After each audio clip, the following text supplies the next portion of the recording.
কংগ্রেসের ডাকা টানা ঘেরাও চলছে।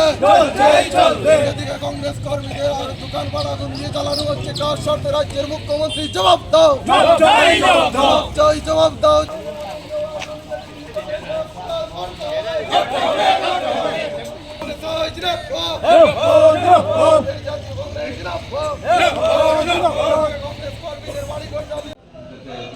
খুঁটি ব্লক এসসি ডিপার্টমেন্টের চেয়ারম্যান তথা প্রাক্তন প্রধান গৌরাঙ্গ নমর ছেলে আমাদের জেলা যুব কংগ্রেসের সদস্য রাজু নম হঠাৎ করে আজকে থেকে 3-4 দিন আগে রাত্রে ওর গুদামে আগুন জ্বালিয়ে দেওয়া হয়েছে, অথচ গুদামে কোনো বিদ্যুৎ সংযোগও নেই।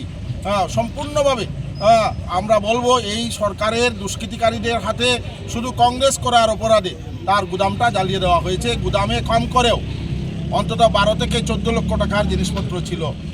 আমরা পুলিশের সঙ্গে দেখা করে কথা বলেছিলাম এর আগে, যাতে এই আগুন জ্বালিয়ে দেওয়ার গুদাম জ্বালিয়ে দেওয়ার তদন্ত যাতে সঠিকভাবে করা হয়, কিন্তু পুলিশ খুব নীরব ছিল।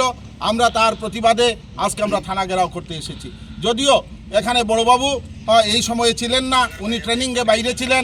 আজকে বড়বাবু এখানে আছেন, আমাদেরকে ডেকে নিয়ে একটা প্রতিনিধি দল, আমাদের প্রতিনিধি দলে ছিলেন আমাদের পিসিসির সদস্য গিয়াসউদ্দিন চৌধুরী সাহেব, ব্লক কংগ্রেসের সভাপতি মানিকলাল দাস, আমাদের এসসি নেতা আমাদের রবীন্দ্র কুমার দাস, আমাদের ব্লক মণ্ডলকে ফুলবড়ি মণ্ডলের সভাপতি মনসুর আলী, যুব কংগ্রেস সভাপতি দিলওয়ার হোসেন, আমাদের ব্লক কংগ্রেসের ওয়ার্কিং কমিটির সভাপতি সায়েদ আলী সহ আমরা কংগ্রেসের নেতৃবৃন্দরা আমরা বড়বাবুর সঙ্গে কথা বলার পর বড়বাবু আমাদেরকে আশ্বস্ত করেছেন উনি সঠিক তদন্ত করে আইনি ব্যবস্থা গ্রহণ করবেন। এই আইনি ব্যবস্থা গ্রহণ করার প্রতিশ্রুতি দেওয়ায় আমরা থানা ঘেরাও থেকে এখন আমরা চলে যাব। আমরা বিশ্বাস যে বড়বাবু আইনি ব্যবস্থা গ্রহণ করবেন এবং আর যাতে কোনোভাবেই কংগ্রেস করার অপরাধে কোনো গুদাম না জ্বলে, কোনো দোকান না জ্বলে, কোনো বাড়ি না জ্বলে, এটা আমরা বড়বাবুকে বলে এসেছি। এবং উনি বলেছেন ইন্স্যুরেন্সের মাধ্যমে যাতে উনি ক্ষতিপূরণ পান তার ব্যবস্থা উনি গ্রহণ করবেন। তাই আমি